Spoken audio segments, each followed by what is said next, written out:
ഹരേ കൃഷ്ണ. എല്ലാവർക്കും മാധവത്തിലേക്ക് സ്വാഗതം.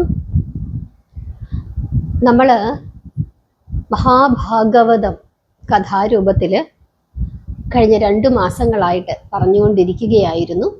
നിങ്ങളെല്ലാവരും മാധവത്തിൻ്റെ കൂടെ ഇരുന്ന് ഭഗവാന്റെ സ്വർഗാരോഹണം വരെയുള്ള ഭാഗങ്ങളെല്ലാം കേട്ടു. അങ്ങനെ പറയാൻ സാധിച്ചതും നിങ്ങൾക്ക് കേൾക്കാൻ സാധിച്ചതും നമ്മളൊക്കെ എത്രയോ കാലം ചെയ്ത പുണ്യത്തിൻ്റെ ഫലമാണ് എന്ന് മാത്രം നമ്മൾ ഓർക്കണം. അതിന് സർവേശ്വരനോട് നമ്മൾ നന്ദി പറയണം. ഇതുവരെ ഈ ഭാഗങ്ങളൊന്നും കേൾക്കാത്ത ആരെങ്കിലും ഉണ്ടെങ്കിൽ നമ്മുടെ ചാനലിൽ, മാധവം എന്ന യൂട്യൂബ് ചാനലിൽ പ്ലേലിസ്റ്റിൽ വൈശാഖം 2026 എന്ന ഒരു ഫോൾഡറുണ്ട്. ആ ഫോൾഡറിനകത്ത് നമ്മൾ ഇതുവരെ പറഞ്ഞ എല്ലാ കഥകളും, അതായത് ഭഗവാന്റെ അവതാരം മുതൽ സ്വർഗാരോഹണം വരെയുള്ള എല്ലാ ഭാഗങ്ങളും നമ്മൾ അതിൽ ഉൾപ്പെടുത്തിയിട്ടുണ്ട്. കഴിഞ്ഞ ദിവസം നമ്മൾ പറഞ്ഞത് ഭഗവാന്റെ സ്വർഗാരോഹണത്തിനു ശേഷം ഭഗവാന്റെ ഭാര്യമാർക്ക് എന്ത് സംഭവിച്ചു എന്നുള്ള ആ ഭാഗമാണ്. അതിനുശേഷം ഈ കാര്യങ്ങളെല്ലാം ശ്രീശുക ബ്രഹ്മർഷി പരീക്ഷിത് മഹാരാജാവിന് പറഞ്ഞു കൊടുക്കുന്നതാണ്. അങ്ങനെ കഥയെല്ലാം കേട്ട് കഴിഞ്ഞിട്ട് ഈ പരീക്ഷിത് മഹാരാജാവ് ശ്രീശുക ബ്രഹ്മർഷിയോട് ചോദിക്കുകയാണ്, അല്ലയോ മുനീശ്വര, ഭഗവാന്റെ സ്വർഗാരോഹണ ദിവസം മുതൽ കലിയുഗം ആരംഭിച്ചിരിക്കുന്നു എന്ന് അങ്ങ് പറഞ്ഞല്ലോ. കലിയുഗത്തിൽ ഭൂലോകവാസികളുടെ അനുഭവം എന്തായിരിക്കും എന്നുകൂടി അങ്ങ് എന്നെ ധരിപ്പിക്കണം എന്ന് പറയുന്നു. അതായത് ഭാഗവതത്തിൽ നമ്മളിപ്പോൾ ജീവിച്ചു കൊണ്ടിരിക്കുന്ന ഈ യുഗത്തിൽ എന്തൊക്കെ സംഭവിക്കും എന്ന് വളരെ വിസ്തരിച്ച് തന്നെ പറഞ്ഞിട്ടുണ്ട്. അതെന്താണ് എന്നാണ് ഇന്ന് നമ്മൾ നോക്കുന്നത്. അതായത് മഹാഭാഗവതത്തിലെ കലികാല വർണ്ണന. എല്ലാവരും വളരെ ശ്രദ്ധയോടു കൂടിയിരുന്ന് ഈ ഭാഗം കേൾക്കണം. ശ്രീശുക ബ്രഹ്മർഷി പറയുകയാണ്, അല്ലയോ മഹാരാജാവേ, കലികാലം ഏതു വിധമായിരിക്കുമെന്ന് ഏതാണ്ട് അങ്ങേക്ക് ഊഹിക്കുവാൻ കഴിയും. അങ്ങ് കലിയെ കീഴ്പ്പെടുത്തിയവനാണല്ലോ. എങ്കിലും കലികാല അനുഭവങ്ങളെ കുറിച്ച് ഞാൻ പറഞ്ഞു തരാം, അങ്ങ് കേട്ടാലും എന്ന് പറഞ്ഞിട്ട് പറഞ്ഞു കൊടുക്കുകയാണ്. ശ്രദ്ധിച്ചു കേട്ടുകൊള്ളുക. ഹരേ കൃഷ്ണ. കലികാലത്ത് ദൈവഭക്തി മനുഷ്യരിൽ വളരെയധികം കുറയും. ദേവപൂജകളും യാഗങ്ങളും ഇല്ലാതെയാകും. ഭൂലോകവും സ്വർഗലോകവും തമ്മിലുള്ള ബന്ധം അത് ഇല്ലാതെയാകും. ദേവകൾ ഭൂമിയിൽ വരാതെയാകും. മഹർഷികൾ മഹിയിൽ നിന്നും എന്നേക്കുമായി മറയും. രാജാക്കന്മാർ അധർമ്മികളായി പ്രജകളെ പീഡിപ്പിച്ച് ധനം ആർജിക്കും. രാജാക്കന്മാരെ പ്രജകൾ വധിച്ചും നിഷ്കാസനം ചെയ്തും കാലാന്തരത്തിൽ രാജഭരണം അവസാനിക്കും. സത്യമല്ലേ? ഭൃത്യന്മാർ യജമാനന്മാരായും യജമാനന്മാർ തെണ്ടികളായും തീരും. സത്യമല്ലേ? പുണ്യധർമാദികൾ വെടിഞ്ഞ് ധനത്തിനു വേണ്ടി മനുഷ്യൻ എന്തു കഠിന പ്രവൃത്തിയും ചെയ്യും. കളവും വഞ്ചനയും വർദ്ധിക്കും. സത്യവും സദാചാരവും നാട്ടിൽ നിന്ന് മറയും. ആ സ്ഥാനത്ത് അസത്യവും വഞ്ചനയും തഴച്ച് വളരും. ആത്മാർത്ഥത എന്നുള്ളത് ഒരിക്കലും ആരിലും കാണുകയില്ല. ഭർത്താവ് ഭാര്യയെയും ഭാര്യ ഭർത്താവിനെയും വഞ്ചിക്കും. പാതിവൃത്യം എന്ന പരിശുദ്ധി സ്ത്രീകളിൽ തീരെ ഇല്ലാതാകും. പുരുഷന്മാരെ തേടി സ്ത്രീകൾ സഞ്ചരിക്കും. ശുദ്ധമായ പ്രേമം ദമ്പതികളിൽ കാണുകയില്ല. രതിസുഖം മാത്രമായിരിക്കും ഭാര്യ ഭർതൃബന്ധത്തിലുള്ള അടിസ്ഥാനം. സുരതം സുഖമെന്ന് കണ്ട് പത്നിയുടെ സഹോദരിമാരെയും മാതാവിനെയും, എന്തിന് സ്വന്തം സഹോദരിയെ പോലും മൃഗത്തെ പോലെ മനുഷ്യൻ ഭോഗിക്കുവാൻ തുടങ്ങും. കാര്യസാധ്യത്തിനു വേണ്ടി മാത്രമായിരിക്കും മാതാപിതാക്കൾ പുത്രന്മാരെ സ്നേഹിക്കുന്നത്. മക്കൾക്കും മാതാപിതാക്കളോട് സ്നേഹം ഉണ്ടാകുന്നതല്ല. ധനമുള്ളവൻ വലിയവനായിത്തീരും. ധനത്തിനു വേണ്ടി എന്ത് അധർമ്മം ചെയ്യാനും മനുഷ്യൻ മടിക്കുകയില്ല. സ്ത്രീവധം, ബാലവധം, ബ്രാഹ്മണവധം എന്നിവയെല്ലാം കലിയുഗത്തിൽ നടക്കും. ദ്രവ്യം ആർക്കും ഉപകാരപ്രദമാകാത്ത വിധം മണ്ണിൽ കുഴിച്ചിട്ടിട്ട് ദ്രവ്യനാശവും അവര് വരുത്തും. സമ്പാദ്യമായിരിക്കും അവരുടെ ഏക ഉദ്ദേശം. മനുഷ്യായുസ് അന്ന് വളരെ കുറയും. എങ്കിലും ആശയ്ക്ക് അതിര് ഇല്ലാതെയുമാകും. ആയുസ് വളരെ കുറയും, ആഗ്രഹം പക്ഷേ വർദ്ധിക്കും എന്ന് സാരം. ബ്രാഹ്മണ വൃത്തിക്കും അന്ന് കോട്ടം തട്ടും. പൂണുനൂൽ മാത്രമായിരിക്കും ഇവൻ ബ്രാഹ്മണനാണ് എന്ന് മനസ്സിലാക്കുന്നതിനുള്ള അടയാളം. ബ്രാഹ്മണ്യത്തിൻ്റെ ഒരു മഹത്വവും അവര് കാണിക്കുകയില്ല. ജപവും ധ്യാനവും ഒന്നും അവർ ചെയ്യില്ല. ശുദ്ധമായ സാത്വിക ജീവിതം അവര് കൈവെടിയും. പണത്തിനു വേണ്ടി അവർ അവരുടെ സ്വത്വബോധം ഉപയോഗിക്കും. സന്യാസിമാർ കപടവേഷധാരികളായിത്തീരും.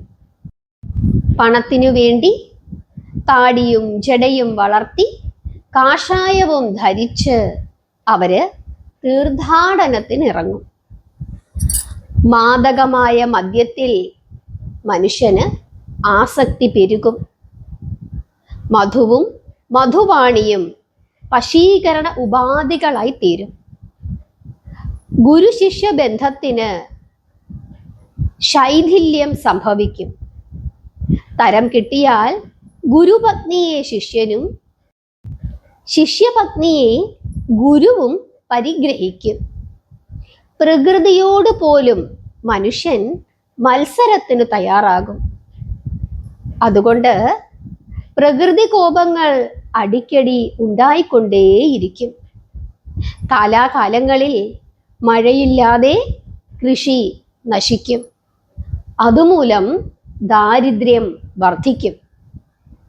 മനുഷ്യന്റെ ആയുസ് പോലെ അവൻ്റെ ദേഹബലവും ദൈർഘ്യവും ക്രമേണ കുറഞ്ഞുകൊണ്ടിരിക്കും. വേദപുരാണങ്ങളെ കള്ളച്ചരക്കായി കണക്കാക്കി ദൈവത്തിൻ്റെ സ്വത്വത്തെ മനുഷ്യൻ അപഹസിക്കുവാൻ തുടങ്ങും.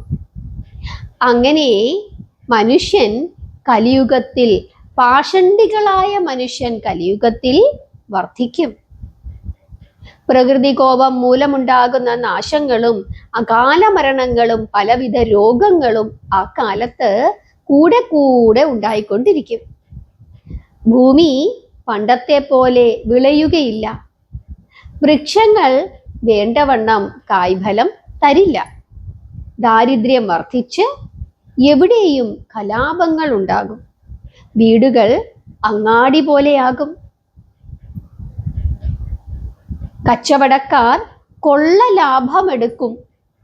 എന്നിട്ട് കുബേരന്മാർ ഒടുവിൽ സ്വയം നശിക്കും. എല്ലാ വീടുകളും കച്ചവട സ്ഥാപനങ്ങളായി മാറും. ശുദ്ധജലം പോലും പണത്തിന് വിൽക്കും. ഇങ്ങനെ ധാരാളം ധാരാളം അനർത്ഥങ്ങൾ കലികാലത്ത് ഉണ്ടാകും. ഇങ്ങനെ മനുഷ്യൻ ഈ കാലത്തിൽ അധർമ്മികളായിത്തീരും. അല്ലയോ പരീക്ഷിത്ത് മഹാരാജാവേ, കലിയുഗത്തിൻ്റെ അവസ്ഥ എങ്ങനെയായിരിക്കും എന്ന് അങ്ങേക്ക് ഊഹിക്കുവാൻ സാധിക്കും. എങ്കിലും ഈ കാര്യങ്ങളൊക്കെ ഞാൻ അങ്ങയോട് പറഞ്ഞു എന്ന് മാത്രമേ ഉള്ളൂ. കാരണം അതിൻ്റെ പല ലക്ഷണങ്ങളും അങ്ങ് ഇപ്പോൾ തന്നെ കാണുന്നുണ്ടല്ലോ. ഇങ്ങനെ ശ്രീശുക ബ്രഹ്മർഷി പരീക്ഷിത്ത് മഹാരാജാവിന് പറഞ്ഞു കൊടുക്കുന്നു. ഹരേ കൃഷ്ണ. ശരിയല്ലേ? ഇന്ന് നമ്മൾ കണ്ടുകൊണ്ടിരിക്കുന്ന എല്ലാ കാര്യങ്ങളും ഇവിടെ ഭാഗവതത്തിൽ എഴുതി വെച്ചിട്ടുണ്ടല്ലേ. ഇന്ന് എല്ലാ വീടുകളും കച്ചവട സ്ഥാപനങ്ങളാണ്. അതുവരെ എഴുതിയിട്ടുണ്ടല്ലേ. എല്ലായിടത്തും വീട്ടിലൂണ്. ഒരു വീടുണ്ടെങ്കിൽ ആ വീട്ടിൽ 10 സാധനങ്ങൾ എടുത്തു വെച്ച് അവിടെ കച്ചവടം. നമ്മൾ ഈ തിരുവനന്തപുരത്ത് ഈ കിഴക്കൻ ഭാഗത്തോട്ട്, അതായത് ഈ മലയൻകീഴ് ആ ഭാഗത്തോട്ടൊക്കെ പോകുന്ന സമയത്ത്, കാട്ടാക്കട ആ ഭാഗത്തേക്കൊക്കെ പോകുന്ന സമയത്ത് അവരുടെ വീടുകളിൽ ഉണ്ടായി ഇരിക്കുന്ന മാങ്ങ, ചക്ക, ഇതൊക്കെ ഇങ്ങനെ കുഞ്ഞു കുഞ്ഞു കവറുകളിൽ കെട്ടിയിട്ട്, 2 മാവുണ്ട്, ആ മാവിൽ നിറച്ച് മാമ്പഴമുണ്ട്. അതെന്ത് ചെയ്യും? നിറച്ചിട്ട് കുഞ്ഞു കുഞ്ഞു കവറുകളിൽ കെട്ടിയിട്ട് വീടിൻ്റെ മുറ്റത്ത് ആ റോഡിലേക്ക് ഇറങ്ങുന്ന ഭാഗത്ത് ഇങ്ങനെ കൊണ്ടുവന്ന് വെക്കും. 100 രൂപ, 150 രൂപ ഇങ്ങനെ വെക്കും. ചക്കയുണ്ടെങ്കിൽ ചക്ക പൊളിച്ചിട്ട് ചക്കച്ചോള മാത്രമായിട്ട് 100 രൂപ, 50 രൂപയ്ക്ക് കവറിൽ കെട്ടിയിട്ട് അതിങ്ങനെ വീടിൻ്റെ മുമ്പിൽ കൊണ്ടുവന്ന് വെക്കും. ആളുകൾ വണ്ടിയിലൊക്കെ പോകുന്ന വഴിക്ക് അവിടെ നിന്ന് ബെല്ലടിക്കുമ്പം അകത്തുനിന്ന് ആളിറങ്ങി വന്ന് എന്ത് ചെയ്യും? ഈ ചക്കച്ചുളയും അതുപോലെ മാങ്ങയും വേറെ എന്തെങ്കിലുമൊക്കെ അവരുടെ വീട്ടിൽ പുളിയോ അങ്ങനെ എന്തെങ്കിലുമൊക്കെ ഉണ്ടെങ്കിൽ അതൊക്കെ വിൽക്കും. അവരുടെ വരുമാന മാർഗമാണ്. അങ്ങനെ ചെയ്യാറുണ്ട്. അതിനൊന്നും നമുക്ക് ഇന്നത്തെ സാഹചര്യത്തിൽ നമുക്ക് തെറ്റു പറയാൻ പറ്റില്ല. അതുപോലെ കോഴിയുടെ മുട്ടകൾ അതൊക്കെ നമ്മൾ വെച്ചിരിക്കുന്നത് കാണാം. ഇന്നത്തെ ലോകത്തിൽ ഇങ്ങനെയൊക്കെ ചെയ്താലേ പറ്റൂ. പണ്ട് അങ്ങനെയല്ല. വീടുകളായിരുന്നു, അങ്ങാടികളായിരുന്നു, ചന്തകളായിരുന്നു. അവിടെയാണ് കൊണ്ടുപോയി എന്ത് ചെയ്യുന്നത്? വിൽക്കുന്നത്. ഇന്ന് എല്ലാ വീടുകളും ചന്തകളാണ്. നമ്മൾ ആ വഴി യാത്ര ചെയ്തിട്ടുണ്ടെങ്കിൽ നിങ്ങൾ ആരെങ്കിലും ഒക്കെ ആ ഭാഗത്തൂടെ യാത്ര ചെയ്തിട്ടുണ്ടെങ്കിൽ നിങ്ങൾക്ക് കാണാനായിട്ട് സാധിക്കും. എല്ലാ വീടുകളുടെയും വാതുക്കൽ ഉണ്ട്. അതുപോലെ പത്മനാഭസ്വാമി ക്ഷേത്രത്തിന്റെ പടിഞ്ഞാറെ ആ തെരുവിലേക്ക് പോയി കഴിയുമ്പം അവിടെ ഇങ്ങനെ അഗ്രഹാരങ്ങളുണ്ട്. എല്ലാ അഗ്രഹാരങ്ങളും കച്ചവട കേന്ദ്രങ്ങളാണ്. എല്ലാ അഗ്രഹാരത്തിൻ്റെയും വാതുക്കല് അരി അരച്ച മാവ്, അതായത് ദോശമാവ്, അതുപോലെ അടദോശയുടെ മാവ്, ഇഡ്ഡലിപ്പൊടി, ചില വീടുകളിൽ ദോശ ചുട്ടു കൊടുക്കുന്നുണ്ട്. കൂട്ടാനൊക്കെ ഉണ്ടാക്കി എന്ത് ചെയ്യും? ഇങ്ങനെ പാത്രത്തിലാക്കി വെച്ചിട്ടുണ്ട്. സാമ്പാർ, പുളിശ്ശേരിയൊക്കെ ഉണ്ടാക്കി വെച്ചിട്ടുണ്ട്. അതൊക്കെ ചെന്ന് മേടിക്കാം. ചിലർ ഈ പലഹാരങ്ങൾ, മുറുക്ക്, അച്ചപ്പം അതൊക്കെ ഉണ്ടാക്കിയിട്ട് വീടിൻ്റെ ആ മുറ്റത്ത് ഇങ്ങനെ വെച്ചിട്ടിരിക്കും. അങ്ങനെ എല്ലാ വീടുകളും ഇത് വീടാണോ അതോ കടയാണോ എന്ന് ചോദിച്ചു കഴിഞ്ഞാൽ വീടും കടയും കൂടിയാണ്. അങ്ങനെ അവസ്ഥയിലേക്കാണ് പോകുന്നത് അല്ലേ. പിന്നെ വീട്ടിലൂണ്, ഇതൊക്കെ പക്ഷേ ഈ കാലഘട്ടത്തിൽ ഇതൊക്കെ വേണം, എങ്കിലേ നമുക്ക് ജീവിക്കാൻ നിവർത്തിയുള്ളൂ. വേറെ മാർഗമില്ല. അപ്പൊ നമ്മൾ എന്ത് ചെയ്യും? നമുക്കൊരു വീടുണ്ടെങ്കിൽ അതിലൊരു മുറി കടയാക്കി മാറ്റും. ഇന്നത്തെ സാഹചര്യത്തിൽ അതൊന്നും തെറ്റല്ല. കാരണം നമുക്ക് ജീവിക്കുവാൻ വേറെ മാർഗമില്ല. എന്തെങ്കിലും ചെയ്ത് നമുക്ക് ജീവിക്കണ്ടേ. പക്ഷേ ഇങ്ങനെയൊക്കെ ഉണ്ടാകുമെന്ന് നേരത്തെ തന്നെ ഭാഗവതത്തിൽ പറഞ്ഞിട്ടുണ്ട്. അതുപോലെ നമ്മൾ കണ്ടിട്ടുണ്ട് ചില സ്ഥലങ്ങളിൽ എപ്പോഴും ഇങ്ങനെ മണ്ണിടിച്ചില് അല്ലെങ്കിൽ വെള്ളപ്പൊക്കം, ഇതൊക്കെ ചില സ്ഥലങ്ങളിൽ മാത്രം ഇങ്ങനെ ഉണ്ടാകുന്നത് കാണാം. പ്രത്യേകിച്ച് ഈ മലയോര പ്രദേശങ്ങളൊക്കെ. എന്തുകൊണ്ടാണ്? ആ പ്രദേശം വല്ലാതെ മനുഷ്യൻ ഉപദ്രവിക്കുന്നുണ്ട്. ചില പ്രദേശങ്ങൾ, ആ പ്രദേശത്തെ ഭൂപ്രകൃതിയെ മനുഷ്യൻ എന്ത് ചെയ്യുന്നു? വല്ലാതെ ഉപദ്രവിക്കുന്നു. അങ്ങനെ ഉപദ്രവിക്കുമ്പോൾ പ്രകൃതി തന്നെ തിരിച്ചെന്ത് ചെയ്യും? പ്രതികരിക്കുവാൻ തുടങ്ങും. അതാണ് വെള്ളപ്പൊക്കമായിട്ടും പ്രകൃതിയുടെ പലതരത്തിലുള്ള ക്ഷോഭങ്ങളായിട്ടും ഉരുൾപൊട്ടലായിട്ടും ഒക്കെ തന്നെ വരുന്നത്, മലയിടിച്ചിലൊക്കെ വരുന്നത്. വളരെ നിരപ്പായ പ്രദേശമാണെങ്കിൽ അവിടെ ഒരു പരിധി കവിഞ്ഞ് മനുഷ്യൻ ഉപദ്രവിക്കാൻ തുടങ്ങുമ്പോൾ അവിടെയും എന്തുണ്ടാകും? പലതരത്തിലുള്ള ബുദ്ധിമുട്ടുകൾ ഉണ്ടാകും.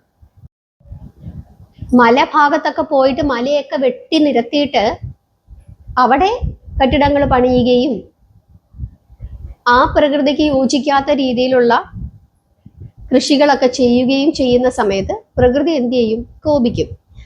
നിരപ്പായ സ്ഥലത്ത് ചെയ്യാനായിട്ട് നിരപ്പായ പ്രദേശത്ത് വന്ന് താമസിച്ചിട്ട് അവിടെ ചെയ്യണം. പക്ഷെ മനുഷ്യൻ പെരുകി, താമസിക്കാൻ സ്ഥലമില്ലാതായി, പണത്തിന് വേണ്ടി ആ ഭാഗങ്ങളിലൊക്കെ പോയേ പറ്റൂ.